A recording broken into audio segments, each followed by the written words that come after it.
एक ही खबर बाजार को ले डूबी, लेकिन इसका बड़ा इम्पैक्ट तो मंडे को आने वाला है। बाजार का डाटा आज काफी मनफी रहा। इंट्राडे हाई से एक बार फिर से नीचे बंद हुआ और आज जिस खबर ने बाजार को रुला दिया वो एक बड़ी इवेंट था। Number one, large scale manufacturing index का आज का डाटा जो कि रिलीज किया स्टेट बैंक ऑफ पाकिस्तान ने, जहां पर बड़ी पेशरफ्त नहीं हो सकी।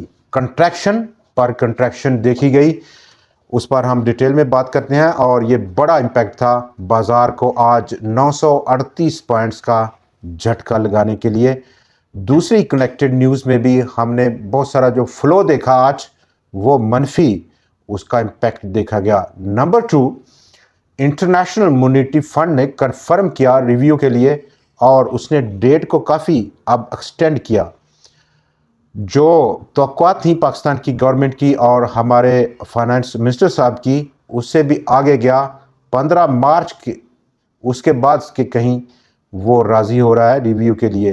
तो एक बड़ा गैप और बड़ा है इस अनसर्टन पीरियड में। नंबर थ्री, पाकिस्तान का रुपया एक बार फिर आज कमज़ोर देखा गया। 11 पैसे गिरकर 279 रुपये 57 पैसे की सतह पर पहुंचकर बंद हुआ। 30 दिन की एवरेज अगर हम लें तो पाकिस्तान का रुपया 279 रुपये 4 पैसे की एवरेज रखता है। एवरेज से काफ़ी आगे निकला है और इसकी बड़ी वजह अनसर्टनिटी की भू महसूस कर रहा है पाकिस्तान का रुपया। डिवेल्यूएशन जो आहिस्ता आहिस्ता करता चला जा रहा है, अपनी एवरेज से आगे निकलता हुआ। नंबर फोर, आखिरी हफ्ता था, शुरू होगा नेक्स्ट मंडे से, जो कि रोल ओवर वीक है फ्यूचर कॉन्ट्रैक्ट्स को लेकर।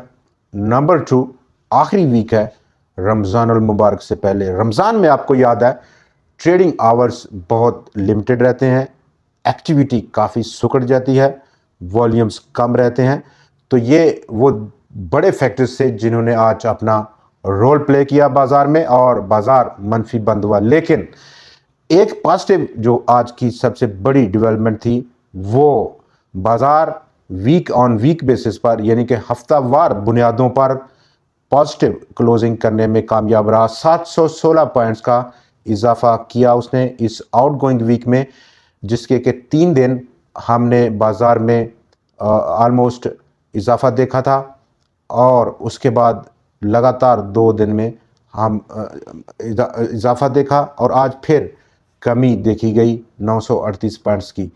वॉल्यूम्स में आज कमी हुई, लेकिन इसके बावजूद इस आउटगोइंग वीक में वॉल्यूम्स अपनी पिछले 20 दिन की मूविंग एवरेज से ऊपर ट्रेड हुए हैं। आज के दिन बिल्कुल गायब देखे गए बाजार में। 55 करोड़ शेयर्स का टोटल कारोबार पूरे बाजार में देखा गया। कल के मुकाबले में कल जहां पर 97 करोड़ शेयर से ज़्यादा का काम था, और यही नहीं, आज के वॉल्यूम्स की मालियत भी बड़ी उसमें कमी रही। 26 अरब और 40 करोड़ रुपया कल के 41 अरब 20 करोड़ रुपए के मुकाबले में। नंबर ऑफ ट्रेड्स में भी आज काफ़ी बड़ा कमी देखी गई। 2,91,424 टोटल नंबर ऑफ ट्रेड्स थी। कल अगर हम देखें तो 3,71,000 से ज़ायद की नंबर ऑफ ट्रेड्स थी।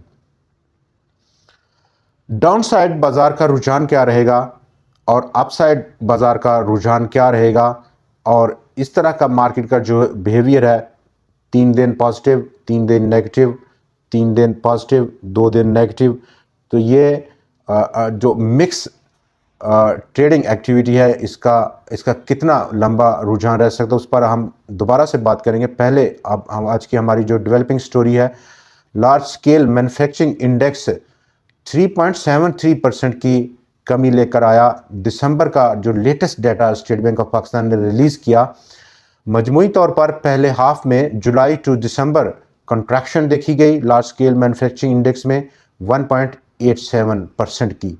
याद रहे कि large scale manufacturing almost constitute करता है 85 की इंडस्ट्रियल प्रोडक्शन को, जो बड़ी इंडस्ट्री है पाकिस्तान की उसको।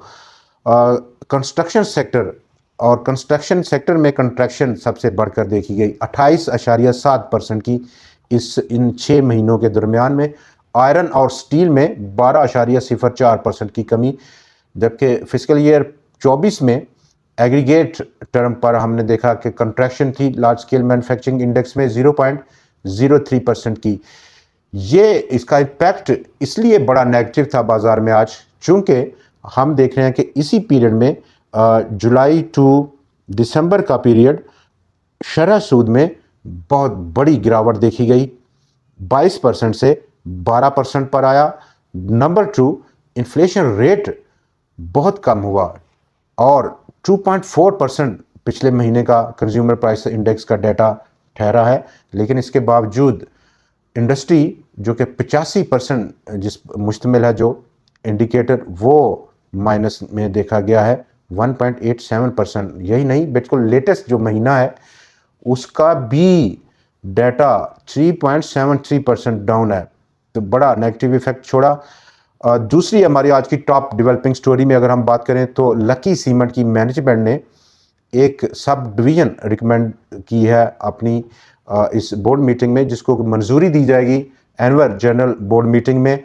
और अगर ये अप्रूव होती है रिकमेंडेशन, जिसके नतीजे में जो सब्सक्राइब पेड अप कैपिटल है कंपनी का वो बढ़ जाएगा, 1465 मिलियन शेयर्स हो जाएंगे।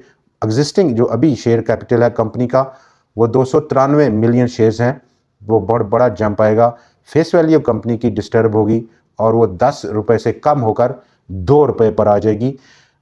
इसका इम्पैक्ट जो एग्जिस्टिंग शेयर होल्डर हैं अभी जिनके पास लकी सीमेंट है, अगर एक शेयर है उनके पास तो 5 शेयर उनको एक्स्ट्रा मिलेंगे इस स्पिल्ड प्राइस के बाद।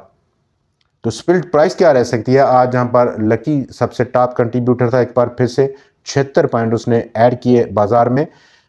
उसकी रेंज स्पिल्ड होने के बाद 350 रुपये तक गिर सकती है। इंटरनेशनल मॉनेटरी फंड का रिव्यू मिशन और वो मज़ीद उसमें ताख़ीर, जबकि आज के दिन जहां पर चिराट सीमेंट ने अपने हाफ ईयर रिजल्ट को भी अनाउंस किया और कंपनी का प्रॉफिट आफ्टर टैक्स 51% का रेट ऑफ रिटर्न देखा गया, जिसमें एप्रिसिएशन दी 51% की।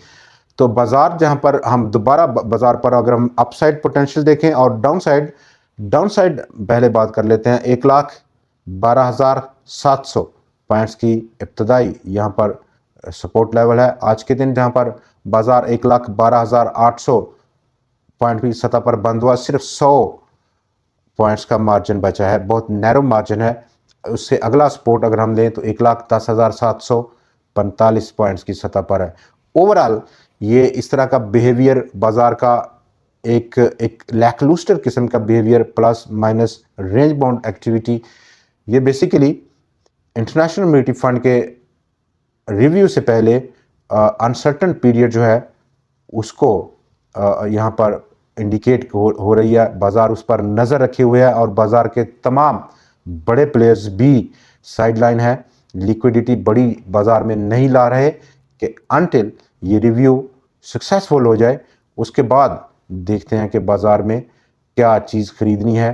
थोड़ी महंगी खरीद लेंगे, लेकिन जब क्लैरिटी होगी, टोटल क्लैरिटी होगी, अनसर्टन पीरियड में इन्वेस्ट करना और इन्वेस्ट करके उसको इमोशनली इम्पैक्ट लेना, उसका इमोशन इम्पैक्ट लेना एक बहुत बड़ा उसका नेगेटिव इफेक्ट साइकोलॉजिकली देखा जा सकता है। दोस्तों, आज के प्रोग्राम में इतना ही। मंडे से आपको फिर मुलाकात रहेगी नई खबरों, नए एनालिसिस और कुछ नए शेयर्स के साथ। देखना ना भूलिएगा। खुदा हाफिज़।